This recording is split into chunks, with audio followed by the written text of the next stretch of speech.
All right, guys, welcome back to day number 15 of the Fit Chick Project.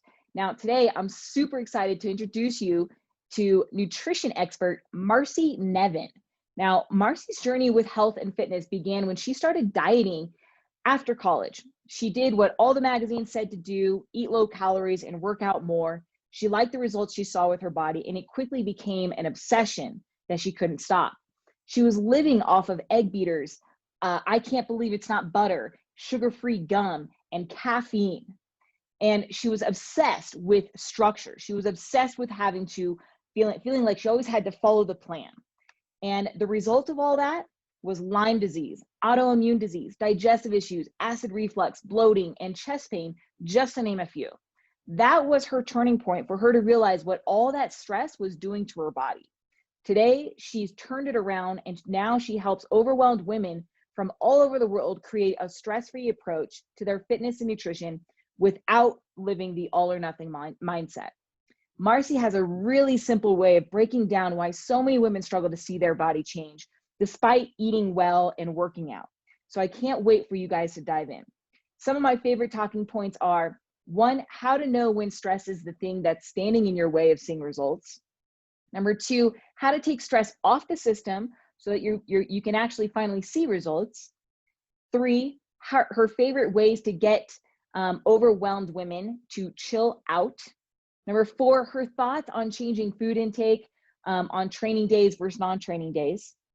Number 5, her advice for women that struggle to break out of their go harder routine. And number 6, her number 1 tip that you can start doing immediately to start seeing better results. So be sure to check her out. She's got amazing tips and tricks on her Instagram. So make sure that you do check her out there. Links are below. And I hope you guys have some really good takeaways from this show, and enjoy the show. I'll see you guys tomorrow. All right, guys, welcome back to the Fit Chick Project. Today we've got on Marci Nevin. I am so excited to have you on here, girl. Thank you so much for being here. You're welcome. Thank you for having me. I'm excited as well. Good, because I'm really excited today because you and we approach things from a very similar angle, and and that's approaching it from the big bad S word, right? And that's stress. So I'm excited to get into it and hear, because I really don't know, we've never met each other. I've been watching your posts and I've been following you for a long time, and you are just a wealth of information. So I'm really curious on how you've gotten to everything that, how you've gotten to the place that you are today. And I can't wait. Sure. So I got to the place that I am today really out of necessity because I am 36. I don't know how old you are, how long you've been in this fitness game. 34. Okay. Yeah, 34. Yeah. So similar age. I started getting into fitness when I was like 12 years old. So yes, I played sports. I did all that, from the time I was really young, but around the age of, I would say 10, I started to gain weight regardless of how active that I was. And at that young of an age, I felt really self-conscious because I suddenly looked different than all of my girlfriends. So I had kind of matured a little bit faster than them to start. And then all of a sudden I stopped growing. And I joke that I stopped growing up and I started growing out and they all started growing up and were, tall and thin and could eat whatever they wanted. And I couldn't. So at around 12, I was like, I'm sick of this shit. I'm going to make a change. And I took it upon myself to go buy some video cassettes off of an infomercial, and started working out in the living room of my childhood house to this exercise video called The Firm. So you got these little plastic steps, and I guess my mom had some dumbbells that I was using. That was my introduction into fitness. And then from there, it just kind of it continued, and I got really into it when I was in high school. I did a program called Body for Life. You're a similar age as me, so you may be familiar with that. Are you? I don't remember that. I remember Tai Bo Oh my gosh, I did Tybo too. I had totally forgotten. Billy Blanks or whatever his name was. Yeah. So I was doing Body for Life, which was really the start of the 6 small meal a day trend, I would say. Like that popularized it. And I was doing that, and I actually did get into pretty decent shape. Lost some weight. That was at the end of high school. And then I went on to college, and that's where things got a little messy. And I was still exercising as much as I was in high school, probably more. I was also walking all over campus at the University of Oregon. So a lot of people gained the freshman 15. I lost the freshman 15. Okay. And that, I think, started an eating disorder or disordered eating habits. So I was living off of egg beaters. I can't believe it's not butter. All of the sugar-free products, protein powder, maybe some oatmeal if I had worked out that day. I chewed 2 packs of sugar-free gum, to curb my cravings, lived off of caffeine. It was just a really bad place to be. And I did not realize at the time how much stress, like we were talking about, I was putting on my body, because that's what I was seeing in the fitness magazines. I was just doing what I had been told from what I was reading. So looking at these women who were figure competitors, and they were lean and they were muscular, I'm like, that's what I want to look like. Like, I did not want to be the waif, the really thin woman that you would see in Shape magazine. I wanted to be lean, muscular, all of that. And so I was following these women's plans, and it was eat 5 or 6 small meals a day, only eat protein and vegetables, do an hour of cardio in the morning, go back and lift weights at night, do more cardio. And so that's what I did, and it just got me into a really bad place. And like I said, I didn't really know any better. So that was not really my intention. But as I saw myself getting leaner, it became this sense of control, right? Where it's oh my gosh, if I'm getting this lean, how lean can I really get? And I did, I kind of liked what I saw, even though looking back, I was way too thin. So that's kind of my story. And then towards the end of college, I started getting some help for all of that. And I did put on some weight, graduated, and then from there have kind of slowly started to rebuild my relationship with food and exercise to the point now where I'm in a really healthy place with it. Awesome. Yeah. So what did that kind of place look like that wasn't healthy? Was there a lot of binging going on, or was it, I just have to do more? No, I have never been a binge eater. If anything, it was, I erred on the side of severe restriction. So like I said earlier, it was the good food, bad food, clean food, not clean food. And I would only allow myself to eat those clean foods. Literally, if it wasn't a protein, a vegetable, maybe a starch, oatmeal, sweet potatoes in small amounts, I was not eating it. And I'll never forget when I was in college, my mom was going to Europe with my family, and she's like, you're more than welcome to come, but I don't think you're going to want to, because there's nothing that you can eat there. And I'm like, yeah, you're right. So I didn't go to Europe with my family because I didn't think that I'd be able to find, a clean meal that I would eat. So no, I mean, yes, I had instances where I would kind of, because I was so restricted, I'm oh, I'm going to have a little bit of cereal, and I would eat half the box, or way too big nuts. But that was not common. It would happen fairly infrequently. Because you just wouldn't allow it in the first place. Right. But I've never been and I think that sometimes people don't truly understand what binging, the connotation of the word binging, that is, 4,000 or 5,000 calories in one sitting. It's an out of body experience. It's you're just so out of control, right? And that I don't really mean that then. Yeah, and that's a clinical eating disorder, but no, so I think that people will say, oh, I binge, but they just they really overeat, Right. Overeat. Yeah. Okay. And yeah, I mean, yes, have I done that? Absolutely. With certain foods especially, but I don't use that as part of my story, because I always erred on the side of more restriction rather than like extreme overeating and then purging or anything like that. So yeah. Okay. Yeah. Yeah, that's true. I should probably watch how I actually say that, because I think I do talk about binging, but I don't really necessarily mean binge, even though I have been at that point too. But it's more because usually that deprivation of eating so clean typically will lead to that overeating once you get a taste of it. Absolutely. Yes. Yeah. Overeating or like true binging, one of the Yeah. two, Yeah. for sure. Yeah. Yeah. Okay.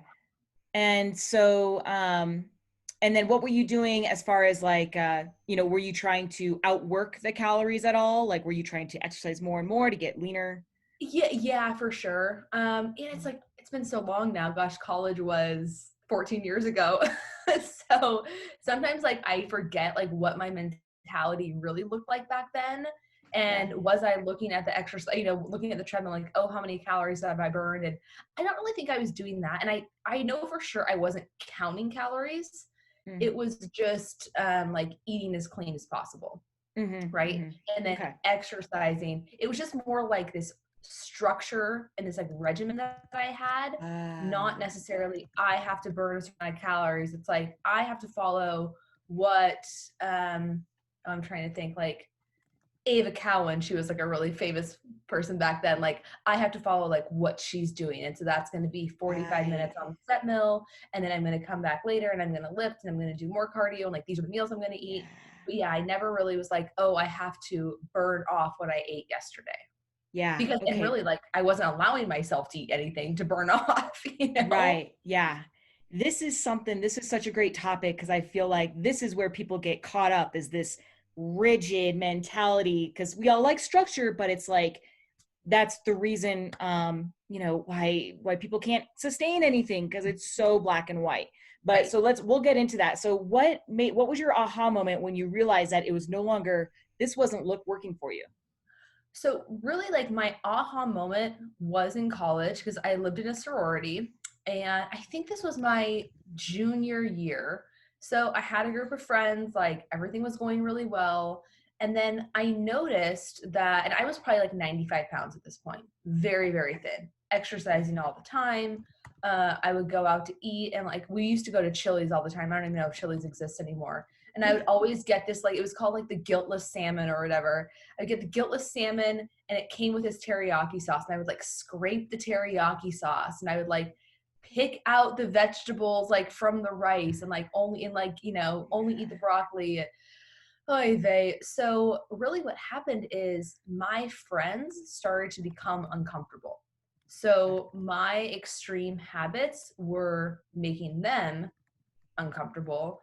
They didn't really want to be around it. So they kind of like slowly distanced themselves from me. And I was like, what's going on? Like, why am I not getting invited places? And like, it was really painful, to be honest with you. And like, they weren't telling me what the reason was. So I really had no way of knowing. And then finally, one of my friends did kind of have like an intervention with me, so to speak. And she's like, listen, we love you. We want to be friends with you, but this is what we see. And yeah, it does make us uncomfortable, and we don't really want to be around it. So like, we want you to get help.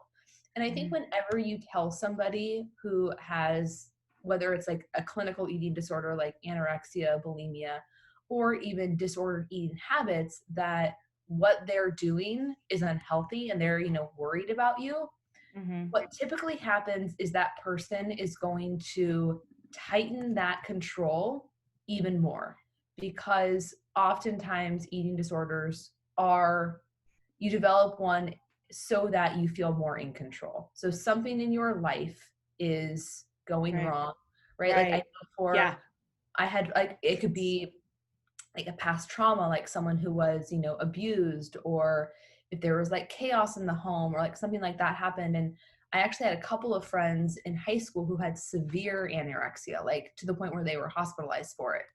And they always said like it was a control issue. Like the more control I had over my food and my exercise, like the better I felt.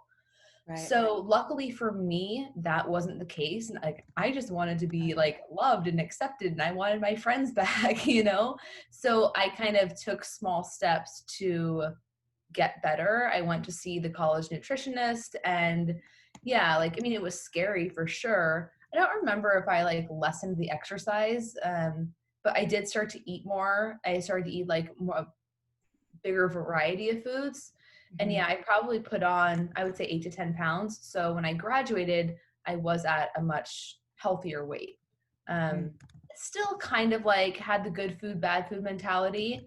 Uh, but yeah, I was not quite as like literally sick, I will call it. No. Yeah. Interesting. Yeah. That's tough, dude. That's got to be really hard.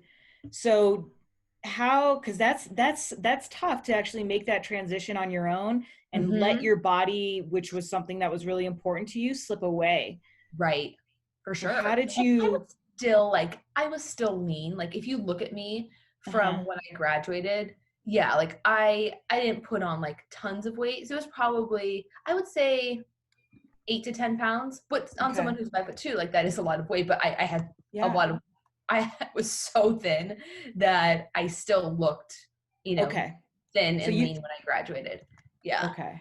But Okay. So you were still happy with it wasn't, yeah, I mean, happy, never satisfied, right? So then right. I graduated and I came back home and, got a job and all of that and was going just to like the local 24-hour fitness.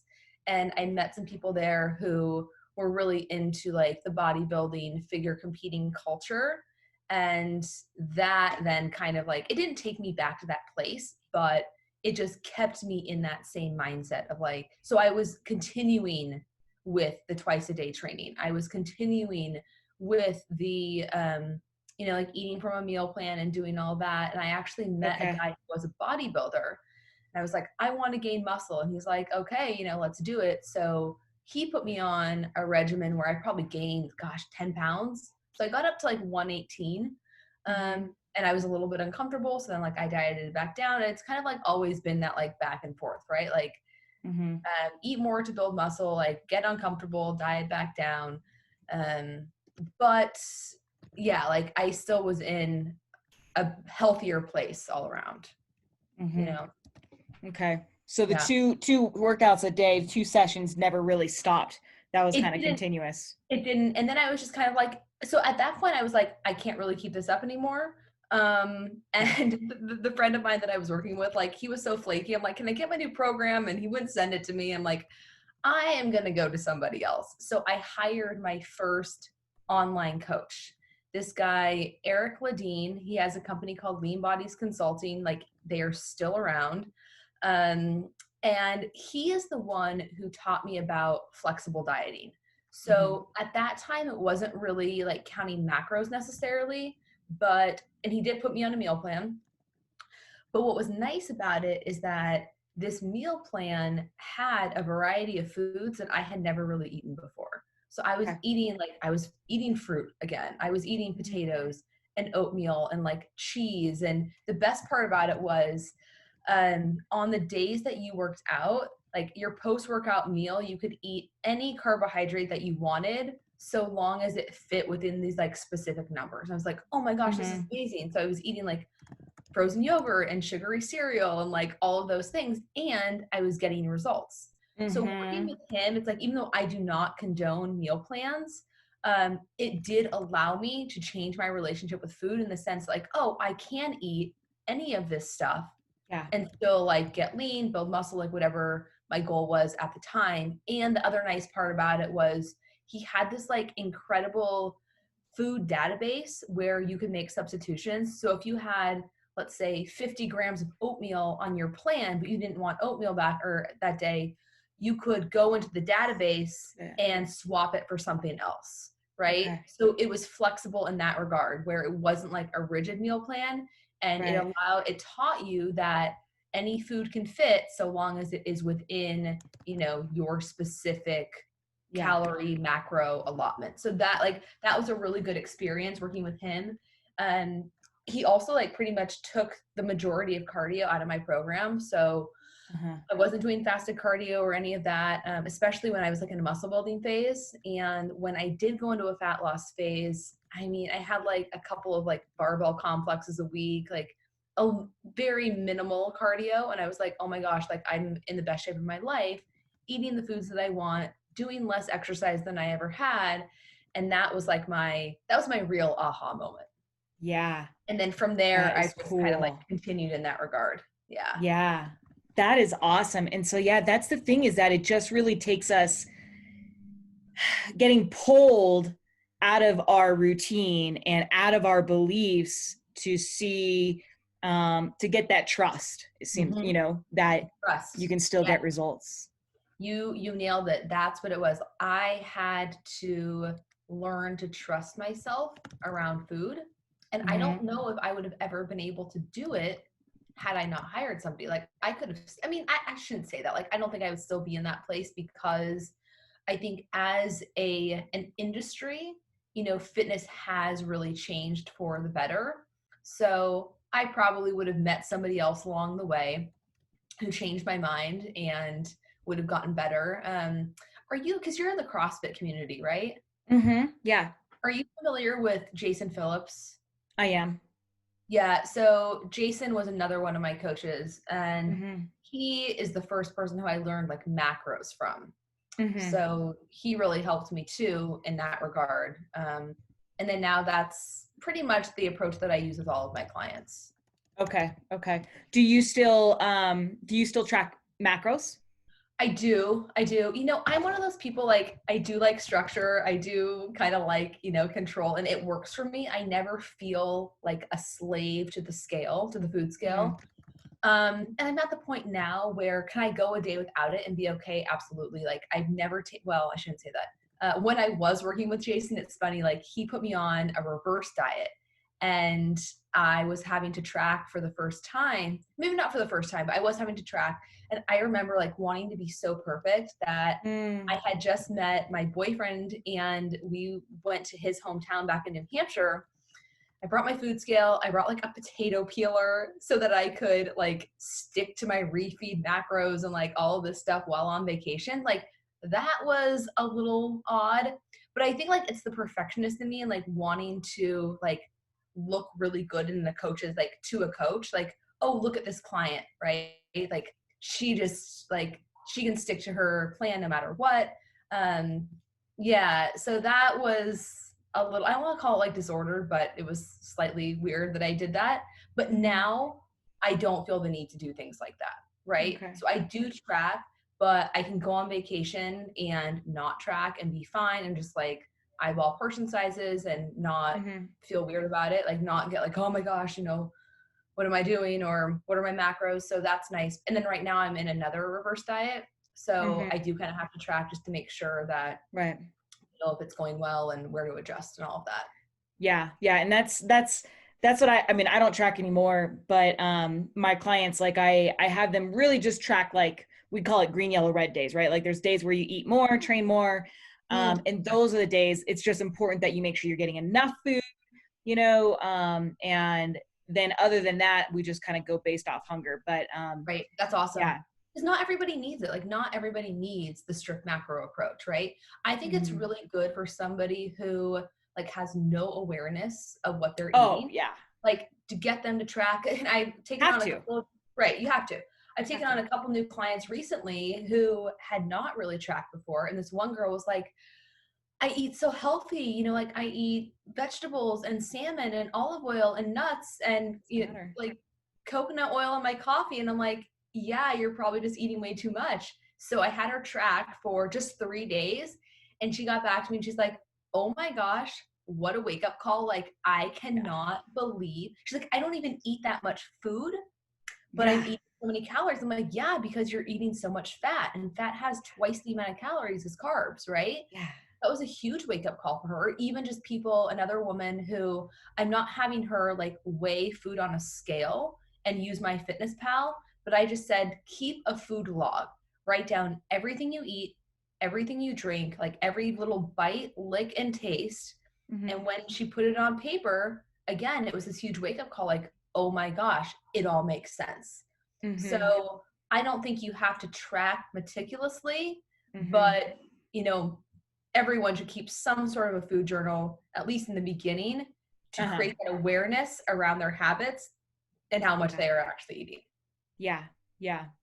And do you notice do you notice other people getting obsessive with the counting, with tracking macros? I don't really have any clients who have gotten obsessive with it. No, which is really nice. Like, I'm glad that I haven't had to have that conversation. I mean, I would know how to have it, but yeah, none of my clients are really at that level, And I think the ones who do track, I have them keep all of their data in an Excel spreadsheet. And I look at that every day, every other day. And I don't think I have ever had a client who hit the macros perfectly. Oh no, I have one. I do have one.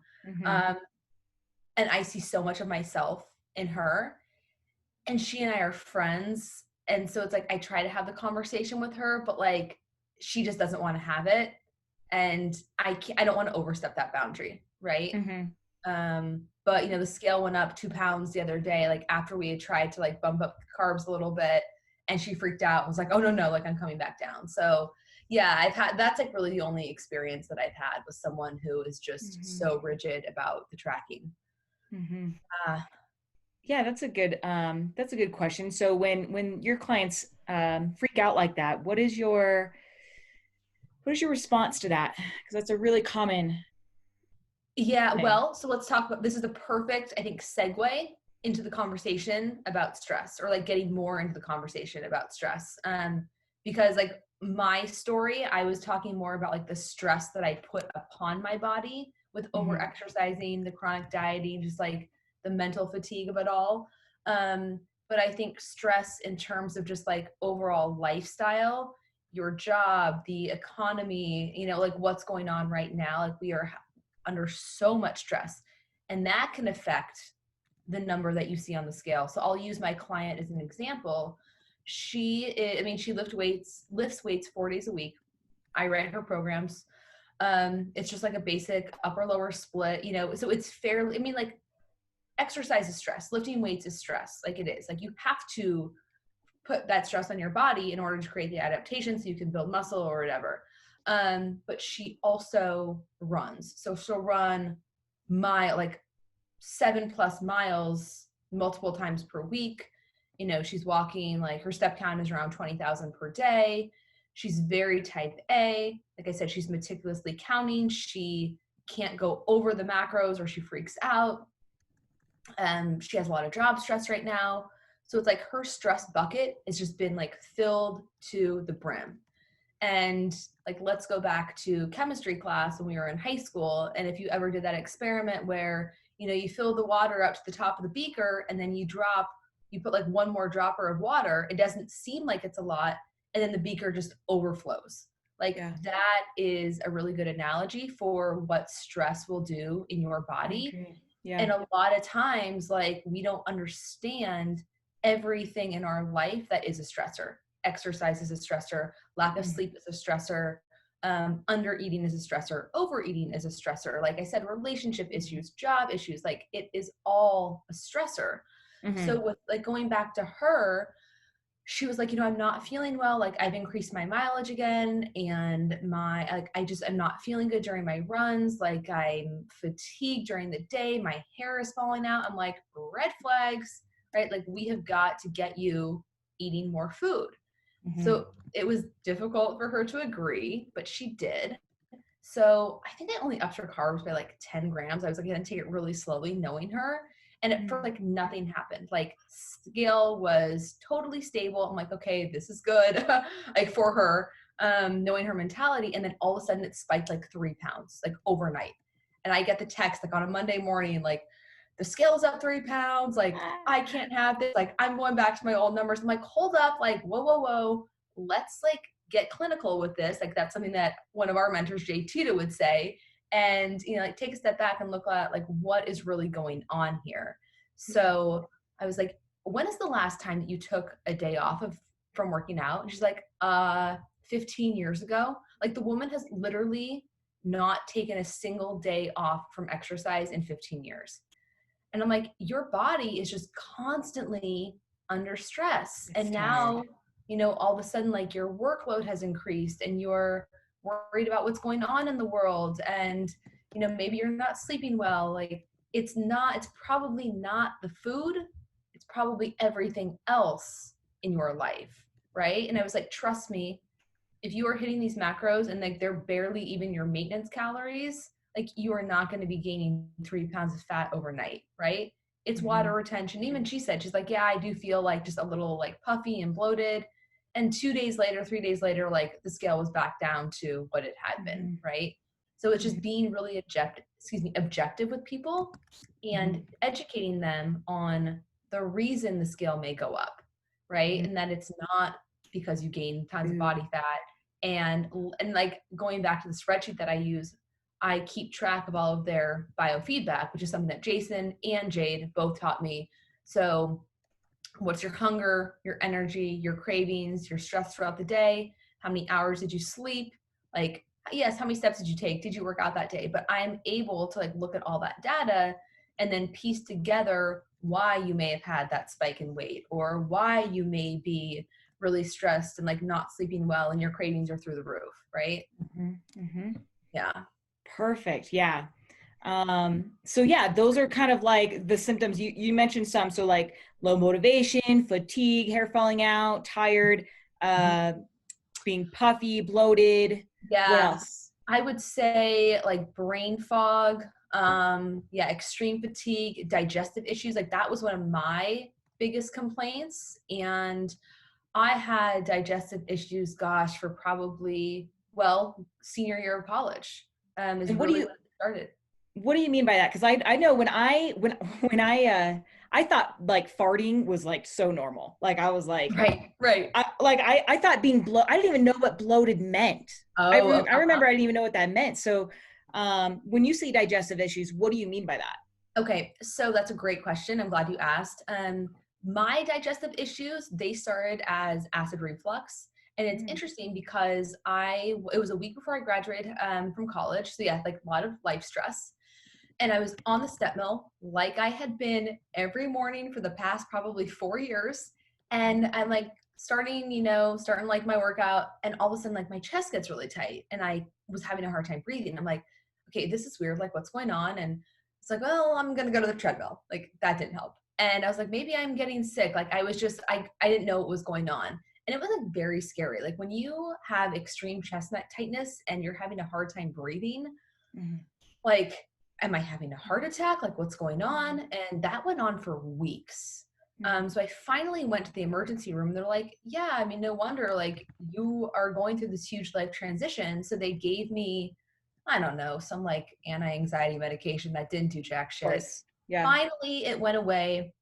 And then it came back again a couple of years later. So I finally went to a gastroenterologist and he did an endoscopy. And he was like, you just have tons of inflammation in your, like your stomach and your esophagus, right? He's like, that chest tightness that you're feeling is acid reflux.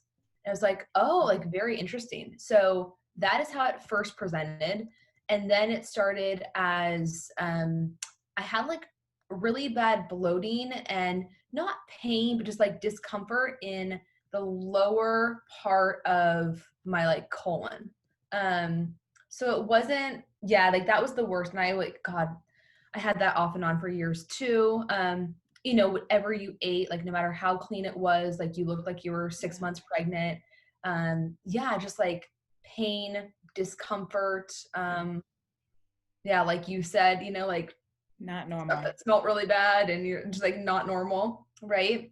So it can present itself many different ways. And then there are some people who have jacked up digestive systems and they have no actual physical symptoms from it, right? So like there may be a gut health issue and it's manifesting as brain fog or skin conditions. Like I have psoriasis. So that is kind of like there's like this thing called the gut skin axis. And if you have leaky gut, then it can present as, skin issues as well. So there are a bunch of ways that it can manifest, not just in how your digestion feels. But for me, acid reflux and just severe bloating. So I had gone to so many different like naturopathic doctors, gastroenterologists, like acupuncturists, trying to get or like trying to get a diagnosis and then find the solution. And I spent years. I was diagnosed with Lyme disease. Like I said, I have an autoimmune disease, like what else was there? I can't even remember at this point. And I still was not feeling better. So I finally met a guy about a year and a half ago. His name is Vince Pitstick. He has a company called Nutrition Dynamic, and he single-handedly changed my life because I had done a stool test and it showed that I had just incredible amounts of bad bacteria in my gut. So it's like, okay, that is the reason for the bloating. I had been tested for SIBO, which is very common, and it's especially common in women who overexercise, undereat, all of that. I'm not sure if I had it. I think the test was like inconclusive. It said I didn't, but anyway, so when I met Vince, he looked at this test and he's like, you are one of the most challenging cases I have ever seen, but I am going to fix you. So he put me on this protocol, which was, oh my gosh, it was a nightmare. Like tons of supplements, this very strict meal plan, like 7 meals a day. And within 2 days, the bloating that I had had for 10 plus years completely went away. And it really has not come back. I mean, like occasionally here and there, like especially it's like I'm increasing my food, but it was a miracle. It really was. So I think goes to show that the bacteria in your gut, if it is imbalanced, it can wreak havoc on your life. Hey, what's up, guys? We're just going to take a really quick break. Just so you know, every day I post some really awesome info on how women can get better results to getting lean in the kitchen and in the gym. So be sure to check me out on Instagram at natalie.newhart to take all of my unique secrets and start applying them today. All right, let's get back to the show. So what about you? Like, how did you, I'm curious your story or what you did to get a handle on all that. Well, I went to JTTA, and I was the opposite extreme. I exercised way too much. I was obsessed. I love working out. But back then I thought it was love, and more I was addicted to it. Sure.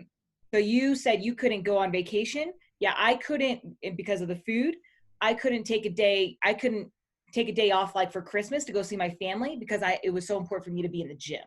Oh, okay. I've worked out every Christmas, every Thanksgiving. Oh, yeah. Yeah. I was afraid how it was going to mess with my workout structure. For sure. But basically what happened is when I was trying to train for the CrossFit Games. Yeah. And I ended up gaining 20 pounds in 2 months, very, very quickly. And I was forced. I was like, this obviously isn't working. I have to do something. And I searched around for people to help me. And he was the one I landed with.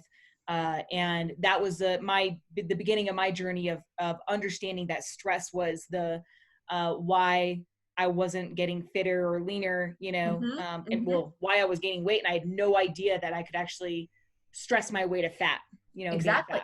No, yeah. And it's crazy. I don't know, with your clients, but they'll come to me and they're doing way too much. So 7 days of exercise, I don't work with CrossFit competitors or CrossFit athletes in general. But yeah, I'm assuming if you're training for the CrossFit Games, you have no choice. Yes, you're addicted to it. But, probably out of fear, oh, I'm going to gain weight or, what's going to happen to me if I don't. But yeah, to be a competitive athlete, that's just par for the course. Right. So it's almost like you can't help it. You have to do it if you want to be one of the best. So I don't have clients come to me on that extreme of the spectrum. Yeah, neither do I really. But still just doing too much. And mostly it's too much cardio. Yeah. And cardio, the hard part is that at least the ones I work with, they love the workouts. They love to work out.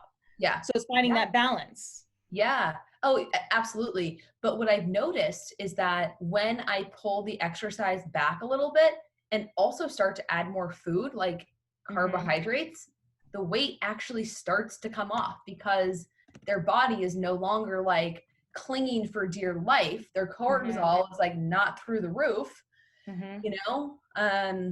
yeah. So it's going back to what you said, the trust and you have to trust the process. I know it sounds cliche, and it is. Am I allowed to swear on this podcast? Yeah. Mm-hmm. Yeah. Scary as fuck, right? Like it is so scary. But if you don't, you're just going to spin your wheels, and insanity is doing the same thing over and over, expecting a different result. And no one wants to give up that control because they're so afraid of what's going to happen. But I'm like, if you don't, you are just going to diet and exercise your way into an even worse place. And I will be fully honest, like I'm an open book. I like damaged my hormones so bad, and I'm still recovering. You know, like I take testosterone. Like I have to have a bioidentical testosterone cream because when I had it run, like last year sometime, last March, my level was 6. And like a normal woman's is like in the 50s or something like that, right? So even though I had started to do all the right things, I had been doing all the right things for years, it still takes a really long time to get those hormones, back on track. And going back to like the stress component, like, I was exercising less, I was eating more, but I was building a business. Like I had gone through a divorce. I wasn't sleeping well, right? All of that stuff. So it was the mental stress more than anything. And it's not just the physical. Exactly. Yeah. And it's funny. Yeah. So that's I could talk to you for so long. But the way that I see it is, like your analogy of the beaker with the water and you just put the drop in. Now I notice that my beaker fills very quickly. Right. So I go ride dirt bikes, and I notice like just that adrenaline, that constant adrenaline of riding, I'll look more watery and puffy the next day. Or if anything's going on, in my life, relationship, anything, it will reflect through my body. And I'm way more sensitive to it now than what I was able to handle before my health, like took a downfall. So yeah. And my coach Vince, like he's very real with me. And a couple of months ago, like it was before this whole COVID thing happened, it was probably like February or January, February. And I had just come off a fat loss phase, which had gone so well because I had not dieted in probably like 4 or 5 years. I had just spent time like reverse dieting and maintenance. Oh, and then I haven't told this part of the story really quick. I went to a powerlifting gym, which was a horrible experience. Cause I was like, oh, I'm sick of being weak. I'm sick of just like, working on my physique. Like I want to be strong. And my coach at the time, he was like, I will not allow you to train here unless you put on weight. And he's like, and it's not going to be any of this like 1 pound a month bullshit. Like I know you're going to want to do. Like you are not going to be in control of the situation. I am. I'm going to tell you how much you have to gain, how fast you have to gain it. And like, that's going to be it. It was like, he's like, deal. And I'm like, deal. So he made me gain close to 18 pounds probably in like less than 3 months. Whoa, that is hard. And I mean, for someone like me who has a disordered eating background, like that is not the way that you do it.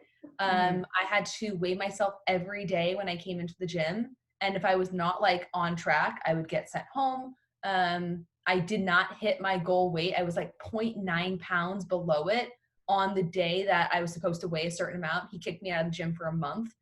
So like that was really hard. So and once I left, I was not comfortable with how my body looked or felt. I was having all these digestive symptoms, and I just kind of had to sit in the discomfort because knowing what I knew that I was not like in a healthy place to diet. And then that's when I found Vince. We did the whole healing process, and then I was allowed to go into a fat loss phase, and like the weight just like melted off, which went to show that like my body was in the place to pursue fat loss. Where I'm sure that you have clients too, like they come to you wanting fat loss and they're just not in a good place to do so. No. Yeah. Right? No, we like, got to give them the ability. Like, let's take a step back, decrease exercise, increase food, and then you can, go into it.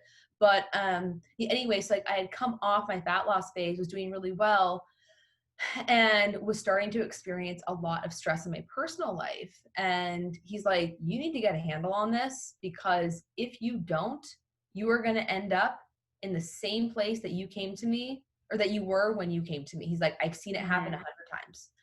So I've been having to be like really cognizant about that, especially with everything, that's going on right now is like, how can I manage my stress as best as possible so that I don't end up back where I was, it's like, yeah, because I'm still filling the beaker, Yeah. it's like you are Oh, too, yeah. right? You can't get away from it. So how do you do that?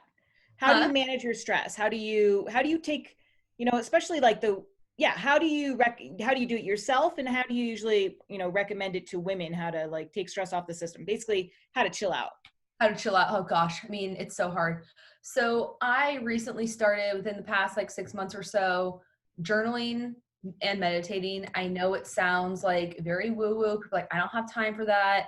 Yes, you do. I don't have kids, I'll be honest, right? But before COVID happened, I was an in-person trainer for the past 11 years. I was at the gym at 6 o'clock in the morning, 7 o'clock in the morning. And I would still like find time to get up before work to do that. Like, even if it's 1 minute of meditation, even if it's like journaling 3 things that you're grateful for, just like taking that time out for you before you let the rest of the world in is very important. And, it helps like ground you, it helps center you, you set your intentions for the day, all of that.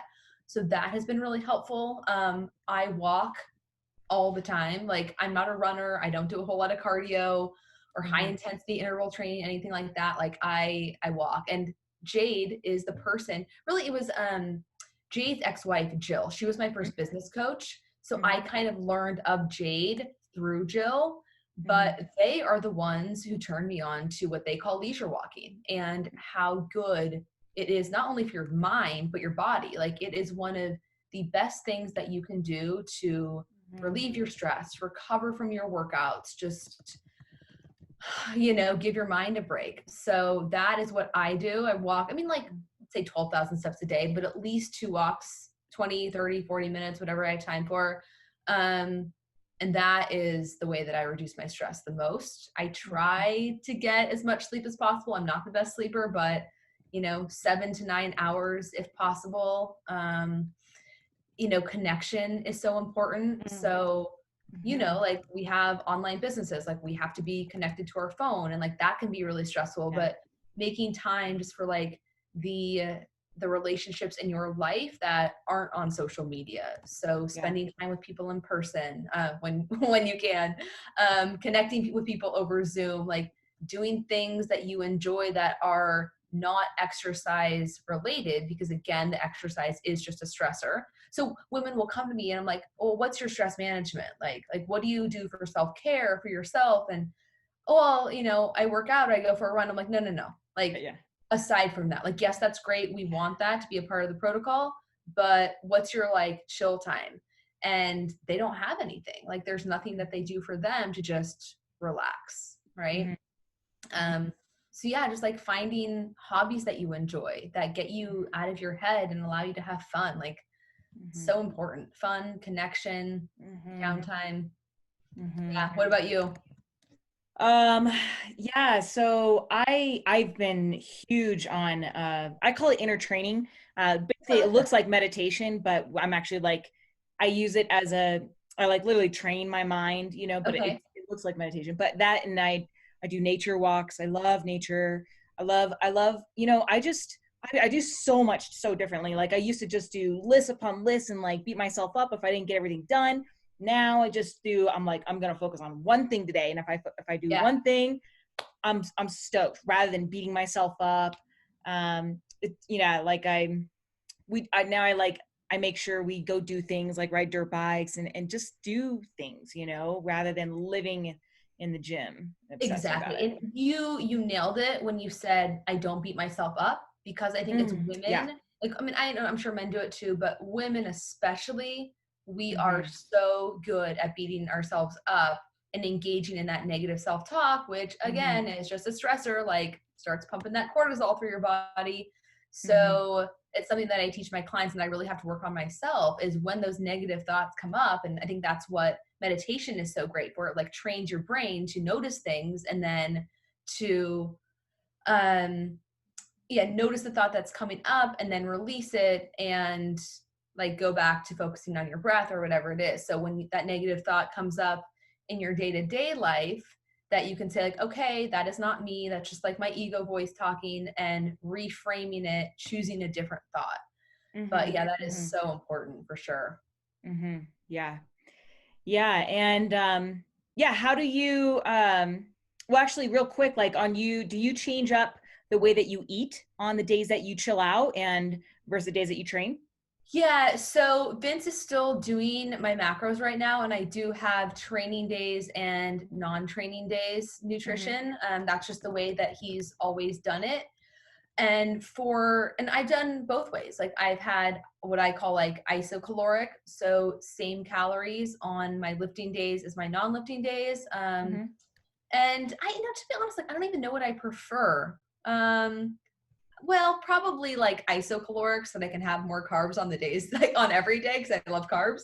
But like for my clients, typically, like especially if someone is newer to this, I will just give them straight calories across the week because it's easier for them to do. It's like macro tracking and all that, like it's a skill, it takes time. And if someone is really overwhelmed, they've got kids, they've got a job, like it's just one more thing to like put on their plate.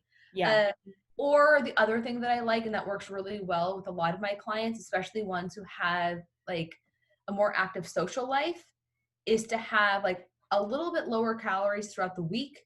Yeah. And then 2 higher days on the weekend so they can go out with their husband, or like, they can have a meal with their kids and, still be able to enjoy it. So there are like many, I hate this term, like many ways to skin a cat, but there are. Yeah. And I'm curious, you too. What do you do? Yeah, we do the green, yellow, red days. It works really well. Yeah. So I love it. And it just, it's cool because the red days become intentional, like mindset days. We do a lot of vision work and stuff. So it's, it's that's kind of what we do. But again, we don't have to. You can do ISO, but I like being able to like refeed people with like a bunch of food. And typically it's me holding people back from wanting to work out really hard. And so it's like they, we make sure we put that in, and yes, on those days absolutely. they eat more. So absolutely. Yeah. Cool. All right. Well, I don't want to take up any more of your time, but let's just go to the final question. So what is your one piece of advice for women who just keep finding themselves like being so attached to that rigid structure, and they're not seeing results, right? They feel like they've done everything in the sun, and they're working out, they're eating clean and all of that, and they're following diets but not seeing results. Like what is your recommendation that they do to start to break out of that mentality?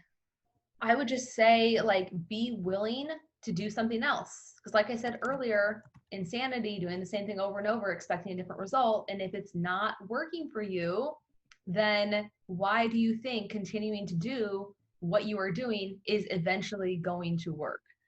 I mean, sometimes it does. Like if I put somebody on a nutrition protocol that I know is better for their goal, but they're consistently going over their calories, like, if you just are more consistent and you actually hit the numbers, then it probably will work. But if you're doing 7 days of exercise and you're eating 1,200 calories, because you were afraid of gaining weight and losing that control, like that is never going to work ever. So be willing to take a step back, be willing to maybe take 2 steps back, get a little bit uncomfortable, do something different so that you can take 1 step back so you can take 2 steps forward. Right. And it all comes down, to that trust word, and know that if it doesn't work, if you really hate it, like your old lifestyle will always be there if that's what you want, but just choose to try something different. And 99% of the time you are going to be glad that you did, because it will be the change that you need to finally start seeing progress. And then also just like stop being such a bitch to yourself. Stop being so hard on yourself. Like really, it's like we have these standards that we put on ourselves that we wouldn't put on our daughter, our best friend, whoever it may be. But we put them on ourselves and we can't live up to it. And so we're just like constantly chasing this ideal, which is, what I was doing too. And it's like nothing was ever good enough. And because I was so laser focused on my nutrition and my exercise and how my body looked, like I sacrificed relationships. Like I know it's what led to my divorce. Like my husband just got sick of it. He's like, I don't want to live with someone like this. You know, like I was bitchy, I was irritable, like I was just always in my head. And it's not only exhausting for you, it's exhausting for other people. And what I always say is, you know, people care way less about how you look and way more about how you make them feel. So if you are not present in your life because you're so consumed with what you are doing to attain a certain outcome, then it's going to take a toll on you and the people that you love, you know? So yeah, be just willing to like chill out a little bit, be nicer to yourself and find that balance, you know, such a buzzword, but it really is true. So unless you are, competing for or like training for the CrossFit games where like you cannot be balanced, I think for like the average person who just wants to look better and feel better, like balance is the key. Yeah. And what is the one thing that you think, would you recommend that they can do today, start implementing today to create that balance so that there isn't so much stress on the body? What's like an action thing that they can do? Oh God. Well, it just depends on the person, right? So like, let's say it's somebody, because we have been talking a lot about stress, who is training every day. Maybe they're, you know, lifting 5 days a week and they're doing cardio 3 or 4 days a week. I would say just like take it slowly, because the body also doesn't like when you just like drastically make changes. Like that can backfire on you also. So yeah, like slowly cut back, replace 1 day of like longer duration or higher intensity cardio with a leisure walk, right? Yeah. I would say like that is the best place to start. And then you'll see probably that you feel better. You might start getting better results. And then it's like, oh, okay, this isn't so bad. Nothing drastic happened. I still look the same or I look better. So now I can like, you know, cut back a little bit more. I could eat a little bit more, right? Just be willing to start small and take it one step at a time. Totally. That's exactly how I did it too. Yeah. Awesome, Marci. I appreciate you taking the time. You are such a wealth of knowledge, and I want everyone to make sure that they see, they go visit you and follow you on Instagram, because I love your posts. They're just super simple, but like so much valuable information there. So where can people find you? Thank you so much. I appreciate it. So I am most active on Instagram. It's just Marci Nevin, my name. Yeah, that's like pretty much where I hang out. I don't do a whole lot on Facebook. I kind of hate Facebook, to be honest. I do have a podcast that I host with 3 of my other friends. It's called Decades of Strength. So there's a woman in her 20s. I'm in my 30s. Sarah's in her 40s. And we have another woman who's going to be 50 this year. So like the premise is like people from, or women from like all walks of life, all different decades, sharing their experiences. So It's like very that's inclusive. awesome. Yeah, so Decades of Strength. And then I need to get my butt in gear because I am starting my own podcast where I'm going to do what you're doing, like having conversations with other people. So I'm super excited about that. And cool. Yeah, but don't have that released yet. So Instagram is really the place to go. Okay, cool. And then do you have any sort of like a freebie, free gift or product, anything that you want to shout out to? No, I have no freebie. Like that's the one thing that I'm supposed to be working on this week. That and the podcast. And because I'm taking the week off from social media, I'm participating in that, you know, like muting myself based on what's going on in the world right now. And like, I think it's good for everybody, and gonna allow me to focus on some other projects that I haven't had the time for. So yeah, but I can let you know when that's available, because it's going to be like my framework about how I coach my clients. Awesome. Cool. That sounds great, dude. Yeah. Well, you're killing it. I love your posts. So keep it up. Marci Nevin, guys, go give her a follow. You're awesome. I appreciate it. Thanks, dude.